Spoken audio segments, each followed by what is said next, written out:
요한일서 3장 1절에서 3절 말씀까지. 자, 찾으셨죠?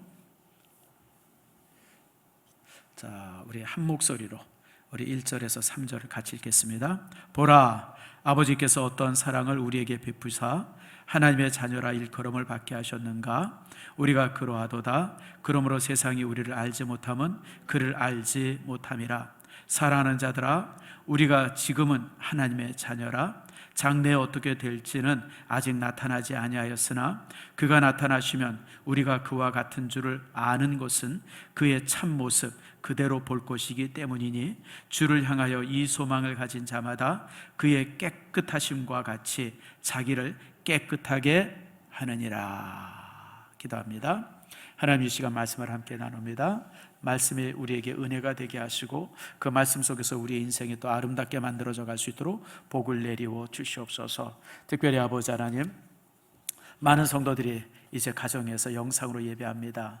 동일한 축복을 내려주시고 영상으로 예배할 때마다 더 큰 주의 은혜가 있도록 축복해 주시오며, 저들의 소망이 교회에 나와서 함께 예배하는 겁니다. 조속히 이 땅의 코로나를 자제해 주시고 모든 성도들이 함께 예배할 수 있는 예전처럼 예배의 아름다움을 우리가 함께 누릴 수 있는 축복 내리워 주시옵소서. 감사드리고 예수님의 이름으로 기도드립니다.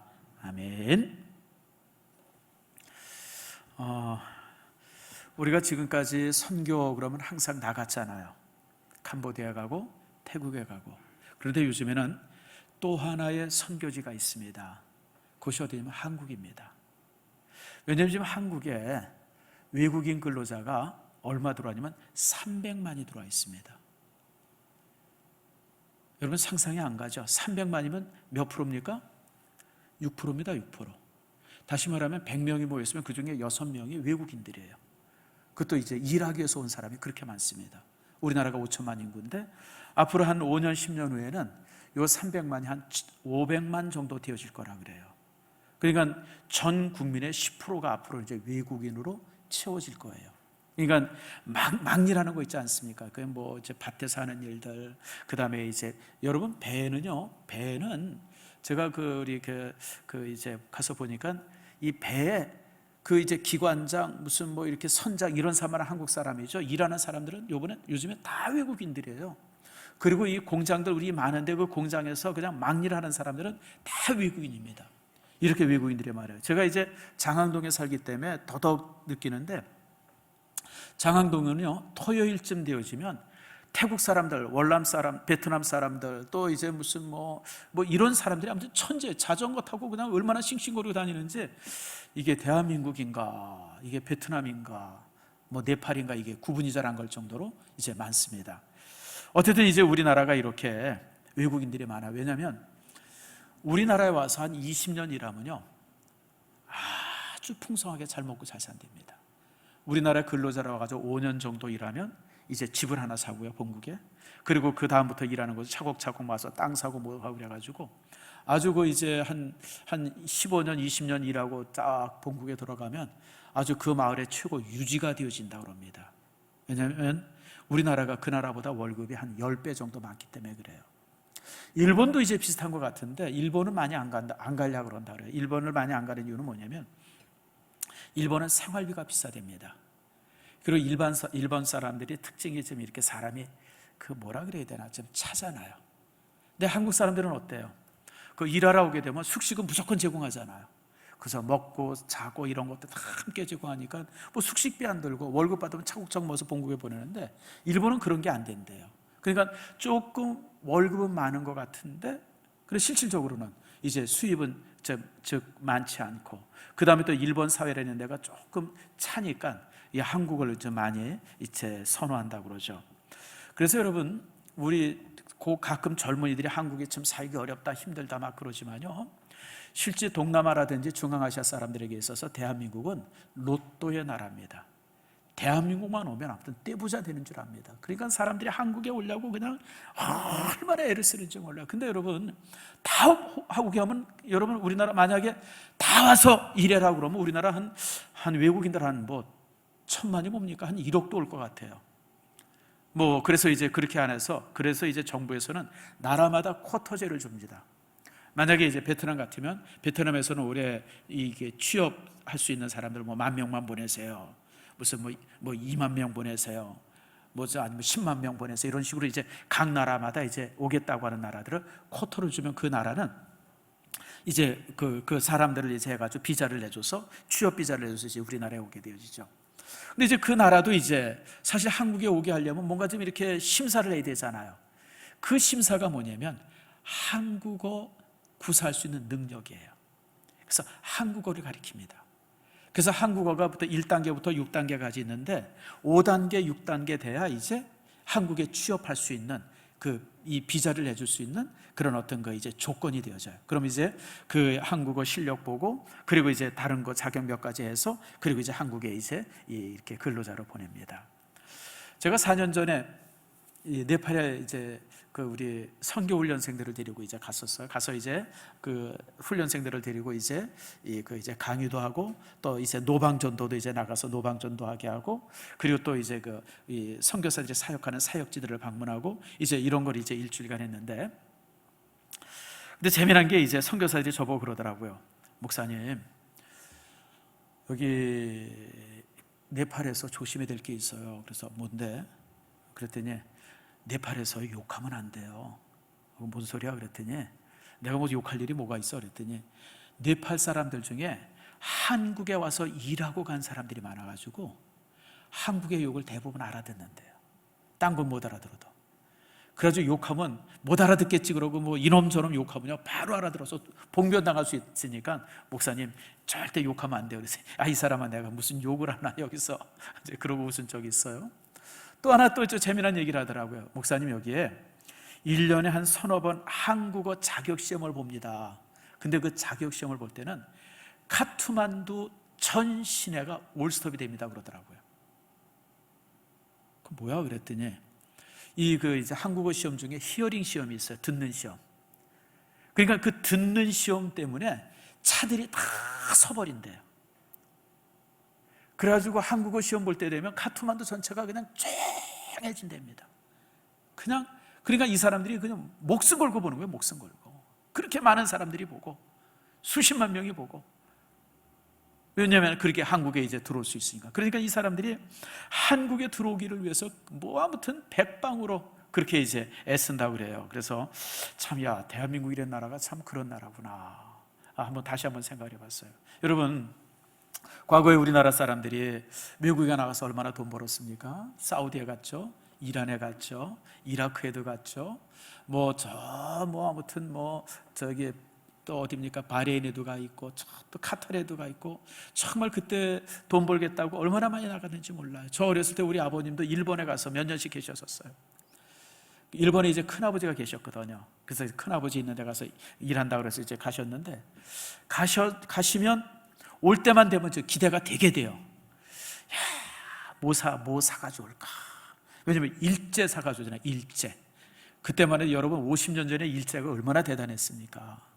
근데 지금 우리나라가 그런 게 돼요. 우리나라에 그렇게 사람들이 이제 돈 벌려고 오고 또 이제 이렇게 그러죠. 그래서 사실 이렇게 대한민국의 나라가 위상이 이렇게 바뀌었다고 하는 거, 여러분 참 자부심을 갖기를 축복합니다. 그런데 여러분 그 생각해 보셨어요? 외국인들이 한국에 오려고 그렇게 애를 쓰는데 그리고 오는 게 이렇게 쉽지 않은데 우리가 천국 가는 건 어떤가라고 하는 거예요. 천국에 가야 되는데 여러분 이 땅에 사는 사람들의 모든 소망은 하나님의 나라예요. 하나님의 나라. 불교인들은 극락세계라고 그러죠. 또 이제 무슨 또 다른 종교에서 이렇게 저렇게 얘기하는데 여러분 다 일설하고 모두가 하나님 나라에 가기를 소망해요. 그런데 여러분 이 하나님의 나라에 간다, 이게 쉽지가 않아요. 왜냐하면 하나님의 나라는, 천국은, 하나님의 나라는 이름 그대로 하나님의 나라이기 때문에 그래요. 자격이 안 돼요. 하나님의 나라는 하나님의 사람이 들어가는 거예요. 하나님의 백성이 들어가는 거예요. 그런데 여러분 이 땅에 하나님의 나라에 들어갈 수 있는 자격을 가진 사람이 있겠느냐라고 하는 거예요. 자 여러분, 성경에 이렇게 말합니다. 한번 따라합시다. 의인은 없나니 하나도 없다. 여러분, 이 땅에 수십억의 인구가 지금 살고 있고 지금까지 살아왔던 인구들이 수백억의 인구인데 그렇게 많은 사람들 중에 의인은 한 사람도 없어요. 물론 성경에 의인이라고 불렸던 사람들이 있어요. 노아가 의인이었는데 또 이제 욥이 의인이었다, 뭐 이런 말씀이 있는데 그것은 사람의 기준 속에서 의인이지 하나님의 기준 속에서는 전혀 그 의의가 미치지는 못해요. 하나님의 그 완전한, 이 땅에 있는 모든 사람들은 그 죄로 인해서 참 죄 속에서 살다가 죄 속에서 이렇게 죽어지는 것이 참 이거 이제 이 인간의 운명이 되어지죠. 참으로 하나님의 자녀가 되어져서 하나님의 나라에 들어간다고 하는 것이 얼마나 쉽지 않은지 모릅니다. 그래서 나름대로 여러 종교에서 그 나름대로 하나님의 나라에 가려고 하는 노력들이 무수하게 이루어지죠. 불교인들은 면박수도합니다. 면박수도가 뭔지 아시죠? 벽을 쳐다보고 수도하는 거예요. 다 몇 년씩 거기서 이제 좌선을 들고, 요즘 이제 동안거라 그래요. 그래서 불교인들은 두 번 이제 이렇게 수도를 하는데요. 여름에는 하안거, 이 겨울에는 이제 동안거. 그래가지고 한 100일씩 이 사람들이 모여가지고 이제 이렇게 좌선하고 수도를 해요. 근데 여러분, 그렇게 한다고 천국 갈 수 있을까요? 그렇게 해서 천국 간다고 그러면요, 여러분 참 얼마나 좋겠어요. 여러분, 우리나라 이 고승들은요, 이 그냥 면박수도가 아니라 와불정진이라는 거래요. 와는 뭐예요? 누울 와자고 불은 아니 부자예요. 그러니까 딱 과부자를 두고 앉아가지고 눕지 않고 수도를 해요. 여러분, 대한민국 사람들은 독해요. 여러분들, 여러분 독한 사람이에요. 외국 사람들이 여러분 상대를 못합니다. 여러분 뭐 어느 나라 사람들이 세니, 누가 힘이 세니 어쩌니 그래도 대한민국 사람만큼 센 민족이 없습니다. 요 5천만도 안 되는, 5천만밖에 안 되는데, 여러분 손흥민 보세요. 전주 목요일입니까? 그 카프스키스상인가? 세계에서 가장 골 잘 넣는 상을 대한민국 사람이, 여러분 이게 상상이 가요, 여러분들? 아니, 세계의 모든 스포츠 중심이 축구인데, 그리고 모든 그 축구 선수들 중에 소망이 그 상 받는 건데 이게 대한민국 사람이 받았어요. 나는 참, 희한하다. 아니, 어떻게 대한민국 사람이 독종입니다. 중국 사람들이요, 그래서 일본 사람도 마찬가지고 대한민국 사람들이랑 경쟁 잘 안 하려고 그래요. 하도 독종이 돼가지고 무서워요. 여러분, 와불정진은요, 석가모니도 안 한 겁니다. 세계에서 그렇게 수도하는 나라는 대한민국밖에 없어요. 대한민국밖에. 그리고 이 사람들이 얼마나 독하냐면 혹시 잠자다가 누울까 봐 옆에 철망을 칩니다. 그러니까 이 사람들은 잠도 과부자를 틀고 잠을 자요. 이걸 참 잘했던 사람이, 그리고 이제 그래서 존경받는 사람이 누구냐면 한 20여 년 전에 돌아가신 성철이라고 하는 그런 이제 이 중이에요. 근데 그분이 돌아가시면서 여러분 뭐라고 하고 돌아가셨는지 여러분 아시죠? 그 불교인들은 죽을 때, 특별히 이제 고승들은 죽을 때 한마디씩 남겨요. 그 한마디씩 남기는 말을 갖다 뭐라면 열반송이라 그래요. 열반송. 이제 죽으면서 남긴 말이에요. 그래서 고승들마다 그 열반송들이 참 많은데, 성철 이분은 이제 20년 전에 돌아가시면서 뭐라고 하고 돌아가셨냐면 내 죄가 수미산보다 많다 그러고 죽었어요. 수미산이 뭐냐면 그 이제 에베레스트 산을 말합니다. 세계에서 제일 높은 산이죠. 자신의 죄가, 그러니까 모든 불교인들이 그분은 최고의 고승이라고 그러고 다 그분을 따라야 된다 그러고, 실제 뭐 자타가 공인하는, 뭐 그분이 그랬잖아요. 나를 만나려고 그러면 1000번 제하고 와라, 1000번 절하고 그래나 3000번 절하고 그래나 그래야 만나주고 막 이랬던 사람, 아주 참 기인이기도 하고 그랬던 사람 아닙니까? 근데 그분은 죽으면서 뭐라냐면 내 죄가 저 수미산보다 많다 그러고 죽었어요. 여러분들, 인간은 누구도 천국에 들어갈 수 없어요. 자기 자격을 가지고 자기 능력으로 누구도 천국에 가지 못합니다. 그렇게 대단한 고승도 천국에 못 가요. 죄가 수미산보다 많기 때문에. 무슬림들은 폭탄 테러하면 천국 간다 그래요. 그래가지고 이제 온몸에 폭탄을 탁 두르고 가가지고 사람들 많은 데 가서 스위치를 딱 눌러서 그냥 뻥 터져가지고 자신도 죽고 주변의 사람들 막 죽이면 그날 그냥 천국에 온다. 여러분, 그렇게 천국에 어떻게 갑니까? 살인자가 어떻게 천국에 갑니까, 여러분들? 아무 무고하고 죄 없는 사람들 그렇게 한꺼번에 죽인 자가 무슨 수로 천국에 가요? 거짓말이죠. 여러분, 근데 무슬림들은 거기에 속아요. 왜 속냐면 어리석어서 속는 게 아니에요. 삶이 너무 힘들어서 속는 거예요. 삶이 너무 힘드니까 그냥 이래 주구나 저리 주구나 그냥 제가 이번 주일에 영화를 한 편 봤어요. 넷플릭스에서 나온 영화인데 여러분 혹시 되면 한번 보세요. 모슬이라는 영화예요. 모슬. 이게 뭐냐면 이제 모슬이라고 이라크에 있는 도시 아니에요. 그 도시에 그 경찰에 관한 얘기예요. 그 이라크에 자경단 같은 이제 경찰이 있는데 그 자경단 같은 경찰이 이제 이렇게 전쟁하고 전쟁 영화인데 저는 그 영화를 보면서 인간이 어떻게 저렇게 비참하게 살 수 있을까라고 하는 걸 그 영화를 통해서 봤어요. 그게 거의 실화입니다. 실화 내용을 그 현장에서 이제 촬영한 영화거든요. 그러니까 그 도시 전체가 폭격으로 폐허가 됐어요. 그리고 거기 IS 대원들이요, 사람들을 아주 그냥 무슨 벌레 잡듯이 죽어요. 벌레 잡듯이. 그래서 사람을 사람으로 보지 않아요. 그냥 민간인들이 막 도망가니까 민간인들이 도망간다고 위해서 쏴서 죽이는 거예요. 애도 쏴서 죽이고 갓난아이도 쏴서 죽이고 그러니까 이게 사람이 아니에요. 나는 그 영화를 보면서 얼마나 충격이 됐는지, 어떻게 종교의 이름으로 서로 저렇게 사람이 잔인해질 수 있나? 정말 여러분, 그러고 무슨 천국에 가요? 근데 무슬림들은 그렇게 가르쳐요. 그럼 천국 가는. 그러니까 이 사람들이 더 잔인해지고, 여러분 사기죠. 거짓말입니다. 천국은 어떤 사람이 가느냐? 하나님의 백성이 가는 곳이에요. 하나님의 권속이 가는 곳이에요. 하나님의 나라이기 때문에 하나님의 사람만이 갈 수 있어요. 그래서 인간은 그 어떤 노력이나 그 어떤 애씀을 통해서도 천국에 갈 수 있는 사람이 없어요. 그게 현실이에요. 너무너무 슬픈 현실이에요. 여러분, 우리가 이 땅에서 얼마나 힘들게 삽니까? 얼마나 여러분 우리가 고통스럽게 살아요. 지금도 우리가 얼마나 힘들게 살아요. 여러분, 그래도 우리는 좀 괜찮아요. 그러나 여러분, 이제 코로나 걸린 분들, 아니면 또 우리보다 못 사는 나라 사람들은 그래도 우리나라는 그냥 왜 계약을 안 했느냐 이걸 가지고 정부한테 따지지만, 여러분 저 아프리카나 이런 나라들은 계약할 수 있는 돈도 없고 여지도 없고 그냥 저절로 이 바이러스가 줄어들기를 기다리는 그런 나라들이 정말 얼마나 많은지 몰라요, 우리 주변에. 그런데 죽어서도 지옥에 간다 그러면 여러분 뭔 소망으로 살겠어요, 여러분들? 산다는 게 무슨 희망이에요? 무슨 기쁨이고? 그게 인간이에요. 그게 인간의 실존이에요.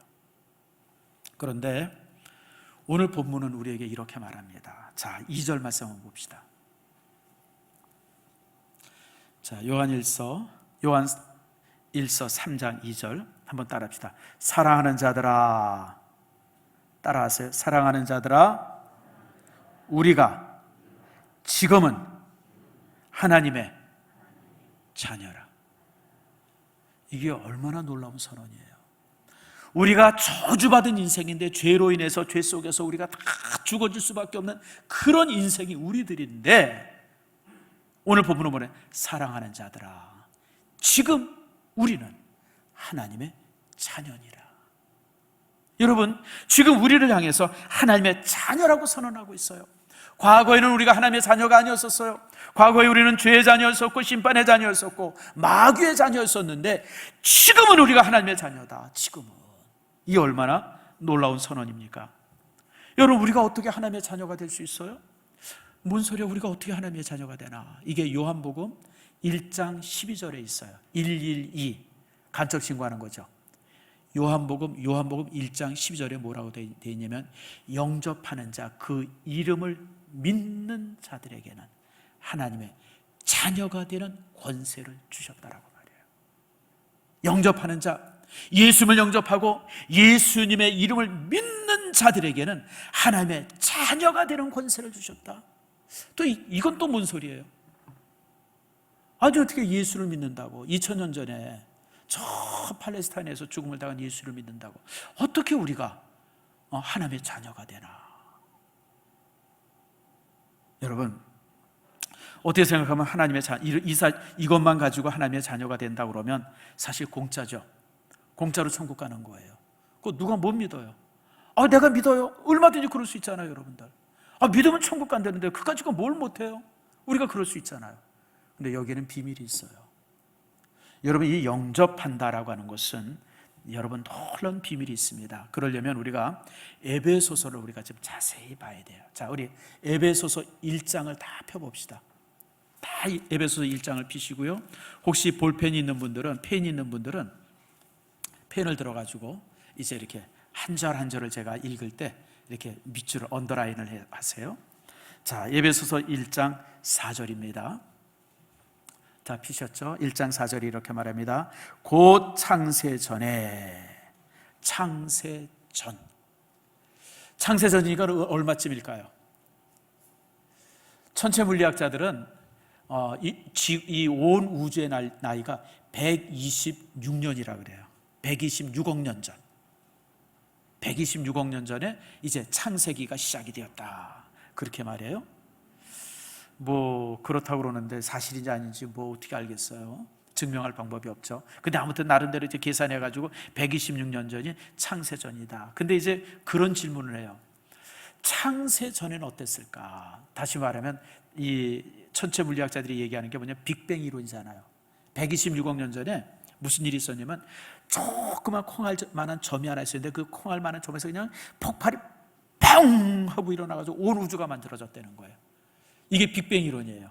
지금 이제 천체 물리학의 가장 그 학자들 간에 이제 이렇게 동의를 받고 있는 것이 이제 이렇게 빅뱅 이론이거든요. 근데 여러분, 이 말씀이 믿기가 쉬워요? 아니면 창세기 1장 1절 태초에 하나님의 천지를 창조하시니라, 어느 게 더 믿기 좋아요? 빛이 있으라, 빛이 있으며. 나는 그게 창세기 1장이 훨씬 믿기가 좋아요. 태초에 콩알만한 점에서 그냥 빵 터져가지고 온 우주가 만들어졌다? 이게 뭔 헛소리예요? 아무튼 근데 이제 이 학자들이, 이제 천체 물리학자들이 하나님 없이 우주를 설명하려고 그러니까 그것 외에는 방법이 없는 거예요. 원래 빅뱅 이론을 누가 만들었냐면, 누가 처음 주장하냐면 지금부터 한 100년 전에 이 룩셈부르크 천문학자가 이제 이 이론을 처음 얘기했어요. 근데 그 룩셈부르크 천문학자가 누구냐면 신부였었어요. 신부가 이 얘기를 하니까 그냥 그냥 막 하는 학자들이 그냥 막 벌떼같이 일어나서 그냥 막 공격을 했어요. 이게 신부니까 그냥 이 창세기 1장 얘기를 그냥 그럴싸하게 그냥 과학으로 덮으려고 그런다고 그냥 막 그랬는데, 이 이론을 누가 증명하냐면 미국의 이 천문학자 허블이 증명을 해요. 허블 만환경. 그래서 여러분 허블이라고 하는 사람 이름 잘 알죠? 이 허블이 누구냐면 미국의 천체학자인데, 망원경을 가지고 이제 만환경을 가지고 딱 우주를 살펴보니까 우주는 계속해서 멀어지는 거예요. 퍼지는 거예요. 쫙 지금도 계속해서 우주가 확장이 돼요. 반대로 얘기하면 최초의 우주는 아주 작았다는 거예요. 그러다 그냥 팍 퍼져가지고 지금까지 이렇게 커진다는 거예요. 그래서 허블에 의해 가지고 빅뱅 이론이 사실로 학자들 간에 이제 인정이 되어져요.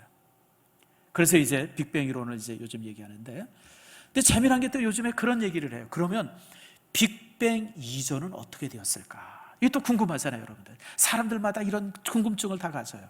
저도 사실 그게, 빅뱅 이론 얘기하는 사람이 빅뱅 이전을 뭐라고 얘기하나? 그래서 저도 이제 나름대로 이렇게 이 책을 보니까 아주 결론이 재밌어요.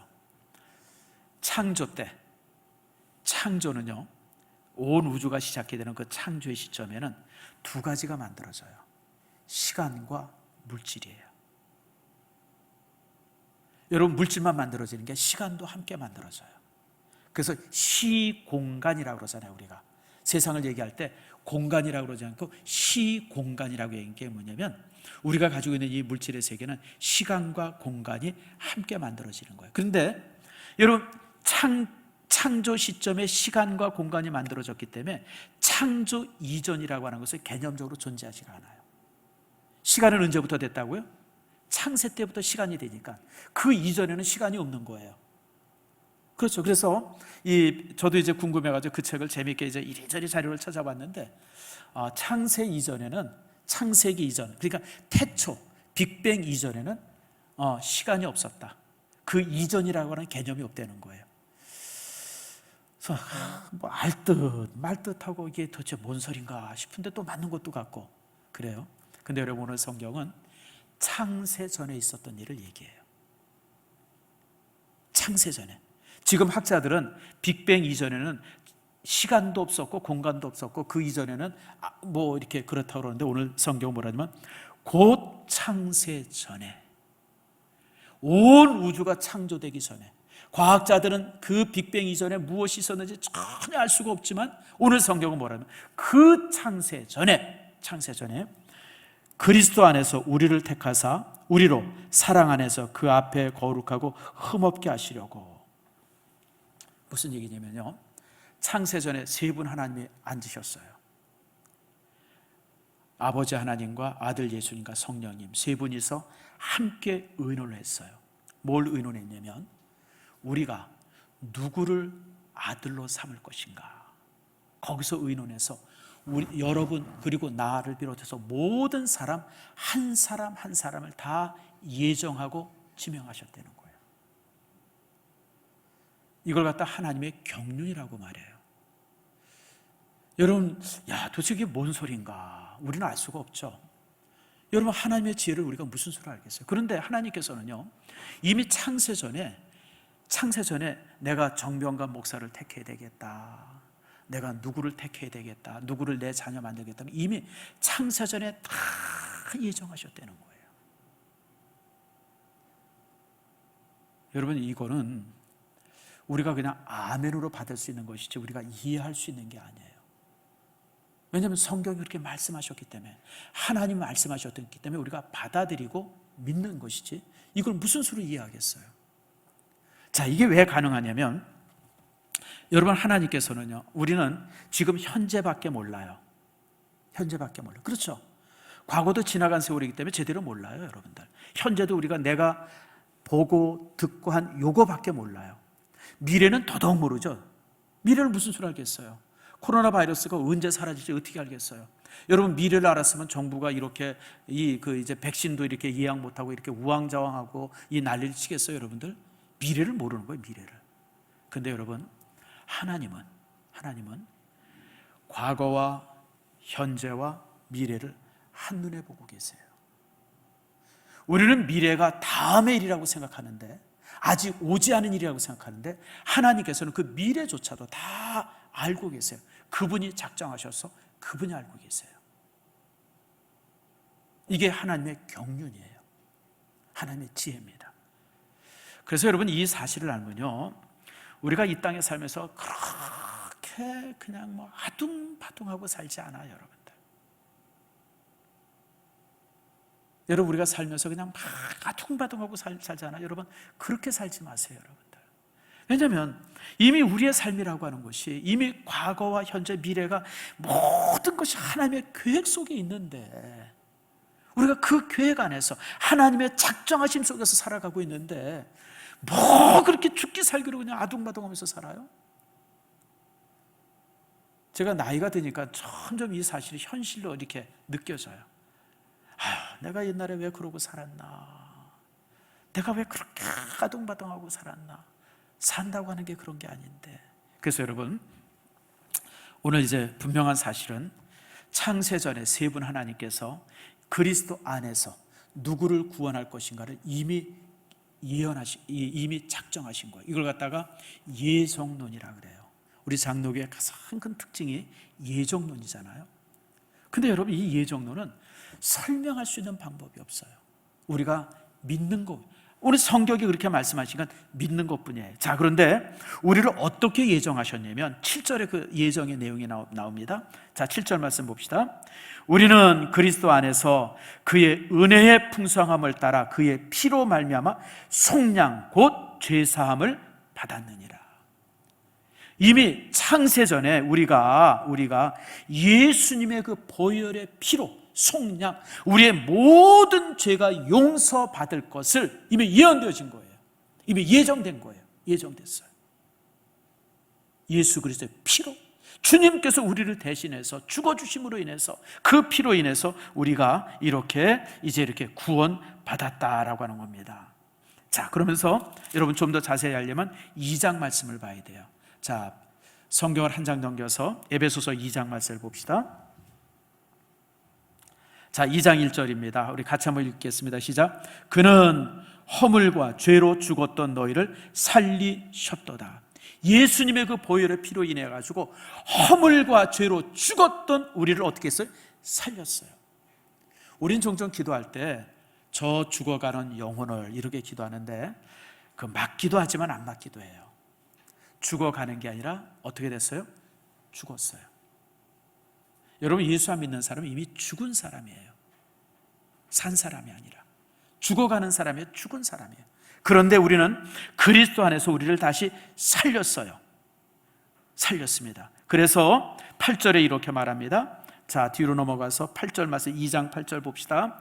너희는 그 은혜에 의하여 믿음으로 말미암아 구원을 받았으니 이것은 너희에게서 난 것이 아니요 하나님의 무엇이라? 선물이라. 여러분, 우리가 하나님의 백성이 된 것은 예수 그리스도께서 우리를 위해서 대신 죽어주시고 속량의 피를 흘려주시고 그래서 우리가 그 구원을 받았는데 그것은 하나님의 선물로 받은 거예요. 선물로. 내가 비싼 돈을 내고 천국의 티켓을 산 게 아니라 하나님께서 내게 티켓을 주신 거예요. 예수 그리스도가 이미 지불했다. 너의 입장권을 예수님께서 내셨다. 그래서 우리에게 이렇게 이 천국 들어갈 수 있는 하나님의 백성이 되는 티켓을 주신 거예요. 그래서 자, 여러분 16절 보세요. 13절 말씀 봅시다. 13절 먼저. 이제는 전에 멀리 있던 너희가 그리스도 예수 안에서 그리스도 예수 안에서 그리스도의 뭐로요? 피로 가까워. 이제 하나님과 우리가 과거는 멀리 떨어졌는데 그 예수님의 보혈의 피로 인해서 우리가 가까워졌어요. 얼마나 가까워졌냐면 19절에 이렇게 말합니다. 그러므로 이제부터 너희는 외인도 아니요 나그네도 아니요 오직 성도들과 동일한 시민이요. 따라합시다. 하나님의 권속이라. 권속이라는 말이 뭐예요? 권속, 영어로 household이에요. 무슨 뜻이죠? 가족이라는 거예요. 이제는 우리가 더 이상 하나님과 원수가 아니라 이제 우리가 하나님의 가족이 되었어요. 가족이 하나님의 가족이 되었어요. 그래서 우리가 천국의 백성이 되었습니다. 하나님의 백성이 된 거예요. 여러분, 하나님께서 우리를 얼마나 사랑하시는가. 자기 아들을 죽이기까지 우리를 사랑하셨어요. 그래서 우리가 하나님의 백성이 되었어요. 그럼 이게 끝일까요? 그래서 여러분, 생명책이라고 하는 것은 뭐냐면 우리의 이름이 하나님의 족보에 올라 있는 거예요. 족보에. 자, 하나님의 족보에 올랐어요. 우리가 진짜 하나님의 자녀는 아니지만 하나님께서 우리를 자신의 족보에 올려줬어요. 그래서 로마서에는 이걸 갖다가 뭐냐면 양아들이 되었다. 그래서 이게 그 유명한 양자론이라 그래요. 내가 하나님의 친아들은 아니야. 하나님의 친아들은 예수님 한 분밖에 없어요. 근데 내가 양자가 된 거예요. 자, 근데 이제 여기에서 우리가 하나 고민할 게 하나 있어요. 여러분 혹시 신문 봤습니까? 또 TV 뉴스에 어제도 그런 뉴스가 나왔어요. 어떤 계모가 그 9살 난 아이를 9살인가 7살 난 아이를 죽였어요. 어떻게 죽였죠? 뉴스에 어떻게 죽였어요? 트렁크에 넣어서 죽였어요.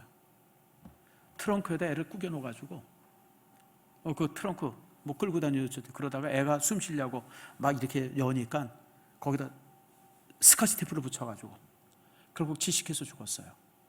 그래서 지금 재판받았는데 살인죄로 아주 고의적 살인죄죠. 그래서 지금 10년형인가 받았다. 그런 뉴스 보셨잖아요. 여기서 중요한 것이 뭐냐면 친아들이면 그렇게 안 하죠. 친아들이면 어떻게 그렇게 하겠어요, 여러분들? 근데 왜 그랬어요? 와보니까 양자. 내 아들이 아니에요. 자, 여러분, 하나님과 우리의 관계가 그냥 양자의 관계예요.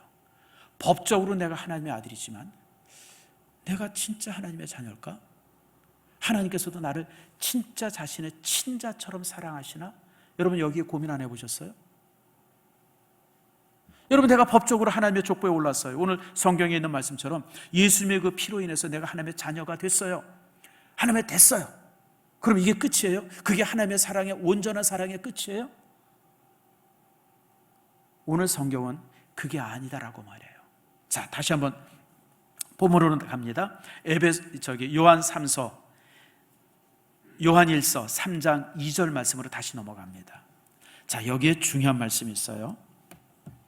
자, 다시 한번 읽습니다. 3장 2절 말씀. 사랑하는 자들아, 우리가 지금은 하나님의 자녀라. 지금은, 요 지금을 지금까지 제가 설명을 했어요. 왜 우리가 하나님의 자녀가 됐느냐? 여러분, 예수님께서 우리의 죄를 위해서 대신 죽어주셔서 우리가 하나님의 자녀가 된 겁니다. 그리고 그랬기 때문에 여러분, 요한복음 1장 12절에 있는 말씀처럼 영접하는 자, 우리를 위해서 대신 죽으신 이 예수님을 영접하고 믿는 자는 하나님의 자녀가 되는 권세를 주셨어요. 자, 여기까지 제가 설명을 했어요. 자, 근데 그 다음 말씀 보세요. 장래에 어떻게 될지 아직 나타나지 아니하였으나, 이게 뭐냐면 우리가 앞으로 어떻게 될지는 모른다. 앞으로. 여러분, 우리가 내일 어떻게 될지 어떻게 알아요? 우리가 지금 이렇게 살아있지만 내일 죽을 수 있는 사람도 있어요. 우리가 이렇게 건강하지만 내일 또 이렇게 병 걸릴 수 있는 사람도 있어요. 우리는 장래는 어떻게 될지 아무도 몰라요. 장래는 항상 비밀이에요. 그런데 분명한 장래가 하나 있죠. 그가 나타나시면, 누구죠? 예수님이에요.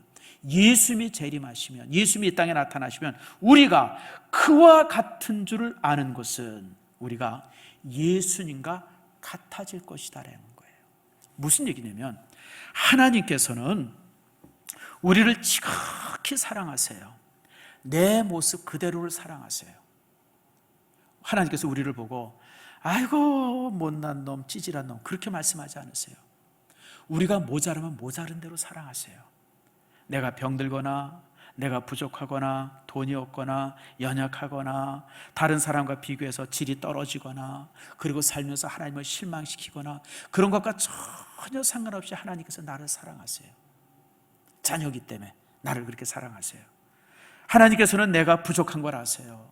여러분, 우리가 종종 살면서 얼마나 실수 많이 합니까? 근데 부족해도 하나님이 사랑하세요. 연약한 대로 사랑하시는 거예요. 그래서 내가 부족해도 하나님께서 나를 뭐라 그러면 됐다, 정 목사 수고했다, 애썼다, 그러지 이놈 시끼야 너 그러고 못 살아, 그렇게 책망하지 않으세요. 하나님은 나를 그렇게 사랑하세요. 그런데 하나님께서는 내 모습을 그대로 사랑하지만 내 모습에 만족하지 않으세요. 여러분, 제가 지금 드리는 말씀을 잘 기억해야 돼요. 하나님은 나를 지극히 사랑해요. 지금 이 모습을 너무너무 좋아하시고 사랑하세요. 그런데 지금의 내 모습에 만족하지는 않으세요. 하나님께서는 내가 변하기를 원하세요. 어디까지? 예수님처럼 바뀌기를 원하세요. 그게 하나님의 모습이죠. 그래서 하나님께서는 우리 모두를 향해서 소망이 있어요. 그것은 내가, 그리고 여러분들이, 우리 성도 여러분들이 자신의 친아들인 예수님만큼 되기를 원하세요. 아이고 목사님, 아이고 우리가 어떻게 예수님처럼 우리가 그럴 수 있어요. 우리가 그렇게 우리가 얘기할 수 있지만 아니에요. 여러분, 우리는 예수님처럼 될 수 있어요. 예수님처럼 변할 수 있어요. 여러분, 종종 우리는 예수님처럼 될 수 없다고 종종 얘기하지만 아니에요. 여러분들, 하나님께서는 우리가 예수님처럼 될 것을 우리에게 말씀하셨어요. 로마서 8장 29절에 이렇게 말씀합니다. 하나님이 미리 아는 자들로 또한 아들의 형상을 본받게 하기 위해 미리 정하셨으니.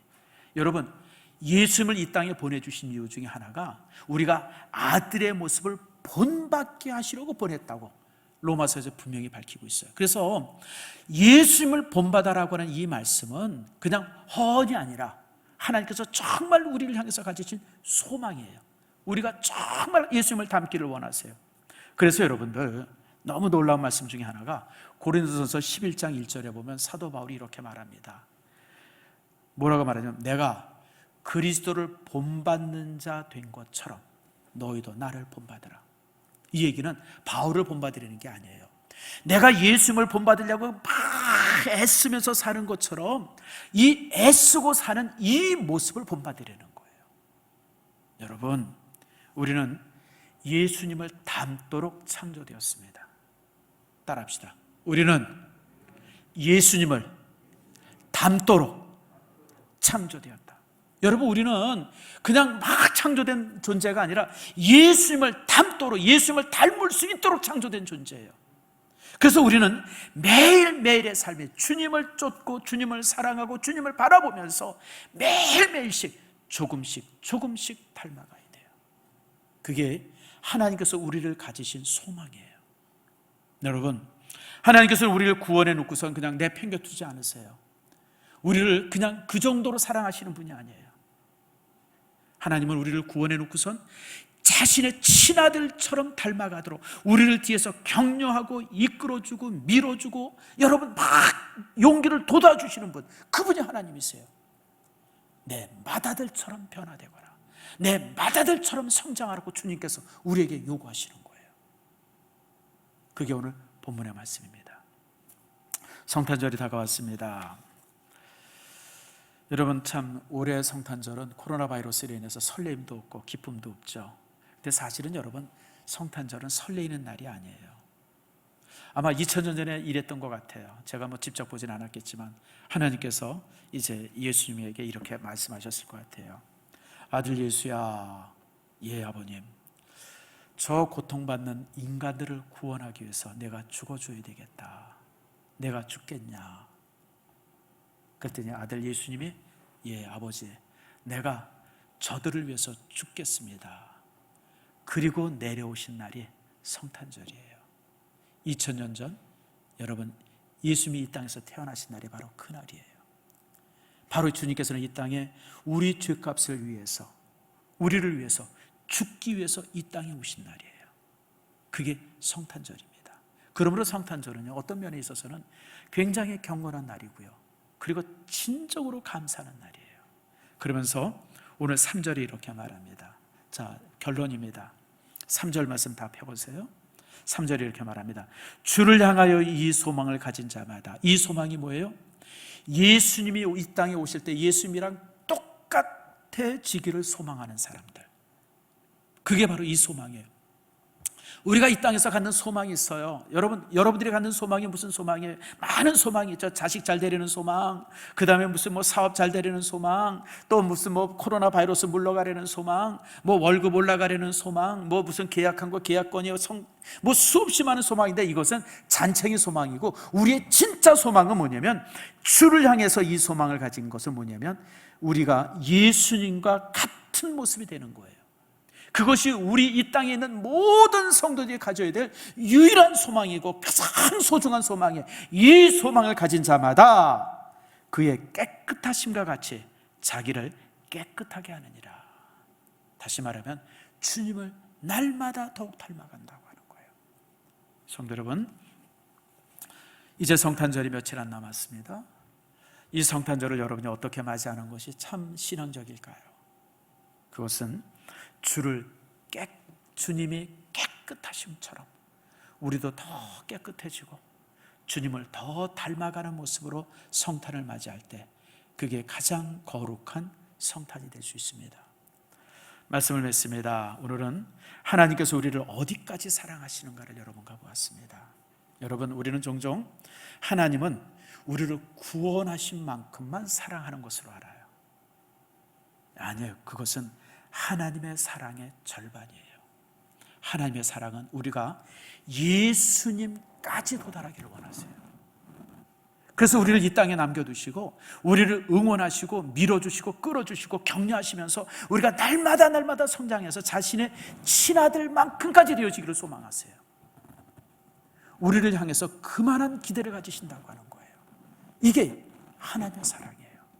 여러분들이 이 사랑을 바라보고 이 사랑을 기대하는, 그리고 그 사랑에 정말 걸맞는 인생을 살아가는 여러분들의 모습이 되어지기를 축복합니다.